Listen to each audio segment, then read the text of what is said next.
All right, good morning, everyone. It's Saturday morning, so here we are with another Fed League Flash.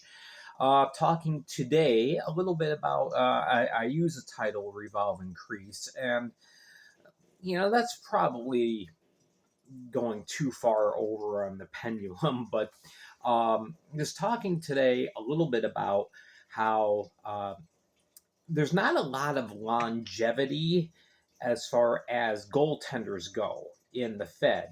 Um, you've got an example or an exception rather, but generally speaking, a goaltender shelf life is about 5 years, um, if that.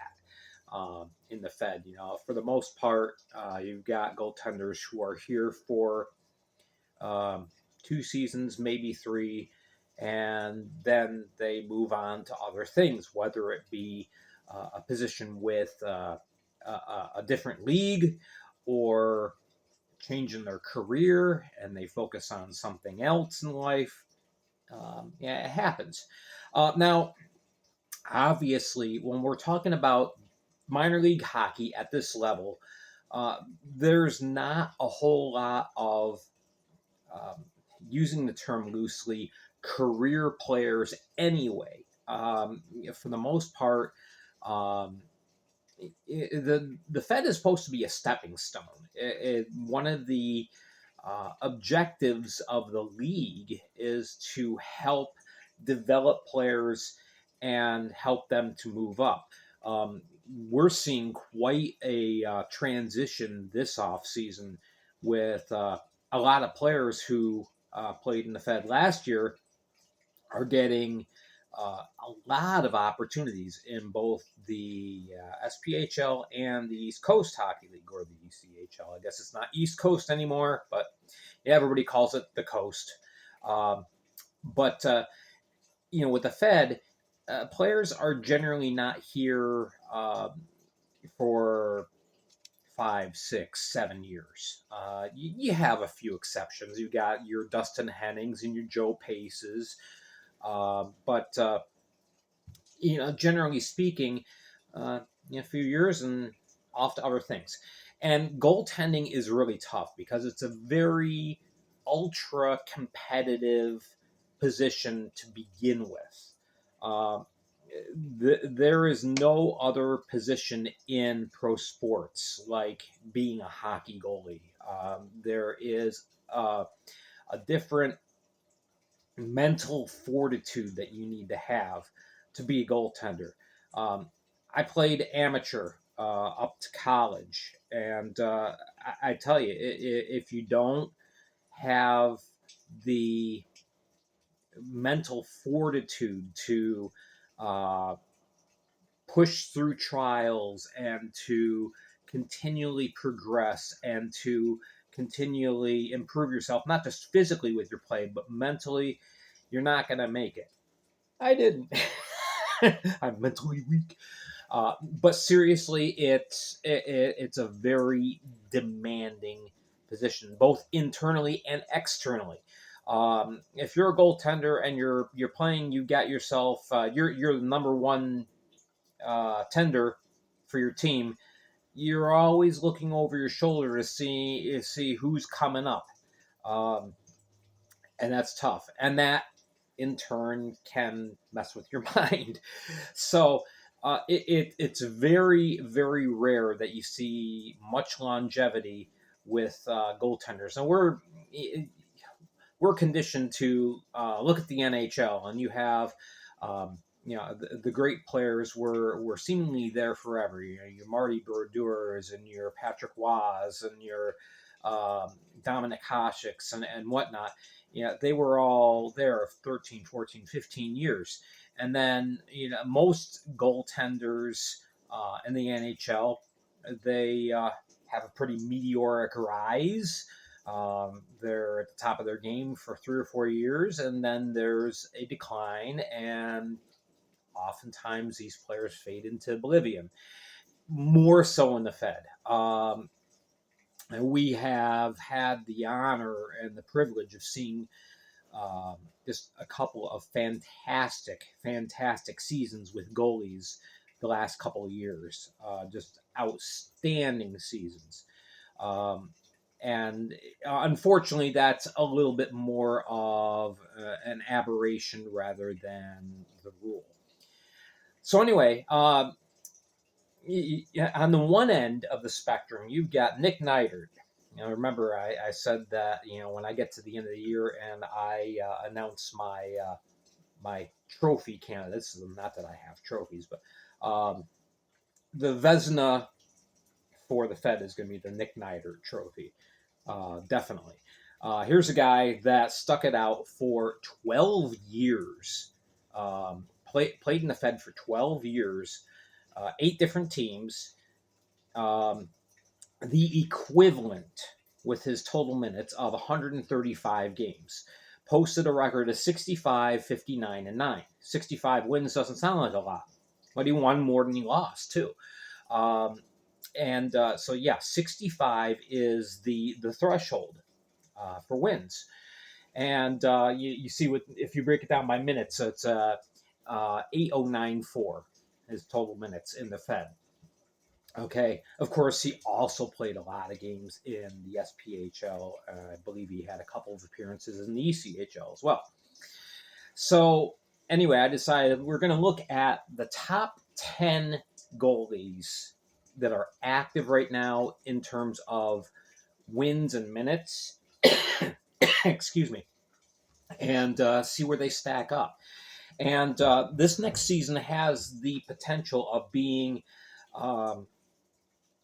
monumental and quite historic in that there are technically 3 goalies on the active list right now that could set a new threshold with wins, or at least past Nick Neidert. So looking at the first one, I'm going in order here with wins, but minutes, you see there's a little green star next to these. Those are the top 3 in wins and the top 3 in minutes. All right, Chris Paulin, he's coming back from surgery, play for the Port Huron Prowlers this next year, and he's got 51 wins, so he needs 15 more. If he's healthy, that's very, very attainable. Minutes, not so much. He's not going to pass Nick Neidert this year with minutes. He's played the equivalent of 84 games, 5015 in minutes. But he could definitely approach or even surpass 7,000 this year, depending on how much he plays. Again, how healthy he is. We'll see. Christian Pavlas playing this year for the Blue Ridge Bobcats. He's got 46 total wins, meaning he needs 20 to pass Nick Neidert. He's got 43.59 in minutes, which is the equivalent of 73 games. And then Brian Wilson. Now, this is a guy who I think he's one of the best goalies to come through the Fed in a long, long time. One of the best that the league has seen. Here's a guy that's played only 2 years and he's already got 42 wins. 31 of those came last year, and of course that was a record for Fed wins in a season. So he needs 24 more. Very, very doable. So those 3 players, Pavlas, Paulin, and Wilson, have a chance at passing Nick Neidert's wins record, or the threshold there. You got Braden Colgan. He's been around for 2 years, and of course last year he had a tremendous season, got 7 shutouts in a year, another Fed record, 36 wins, the equivalent of 50 games played. Frankie McClendon, here's a guy who's a backup, and yet he's been around quite a long time. He's got almost 3,600 minutes played, so he has more minutes overall in his career than Brian Wilson. Wilson, of course, is a starter, though, for Danbury. But McClendon's been around for a long time. He's played for a number of teams, 33 wins, equivalent of 60 games played. Bailey McBurney, we don't know if he's going to be playing this year. He may end up getting an SPHL job, but he's got 28 wins and a couple of great seasons in the Fed, equivalent of 41 games played. And then you have Owen Liskovitz, who's tied with McBurney in wins. He's played more minutes, equivalent of 57 games played. But Liskovitz is there with 28 wins. Trevor Babin, the only reason why his win total isn't higher is because he had the misfortune of playing for Battle Creek and Delaware. But fantastic goalie. We all know it. He's highly regarded around the league and even outside the league. And he also is looking at other opportunities outside of the league. I know he's had a couple of tryouts with ECHL clubs. No word yet as far as if he's earned himself an ECHL job or not. But anyway, Babin for the Motor City Rockers, 27 wins, 4,200 minutes in time played. So he's third on the list for active goalies right now as far as overall minutes played. His backup, Blake Scott, he's been around a while. He's played for about 5 different teams, 24 wins, the equivalent of 40 games played. And then we had quite a season last year from Mario Cavalier of the Thunderbirds, 21 wins earned in one season. 1,670 minutes played. He obviously played the lion's share of games for Carolina last year. So we'll see how quickly he can add to his totals. But as you can see, there's still quite a gap between these active players, again, the top 10 by number in the league right now, to even catching Nick Neidert. I don't think we're going to see a Fed goalie playing a total of 12 years again. I just don't see that happening. It's very, very tough to make a living out of playing in the Fed. Kudos to players like Matt Graham and Joe Pace and Dustin Henning who have been able to do it. But, those are position players. Playing goalie that long in the Fed, it's just there's not the environment really that's in place to foster long-term durability with a goaltender in the Fed.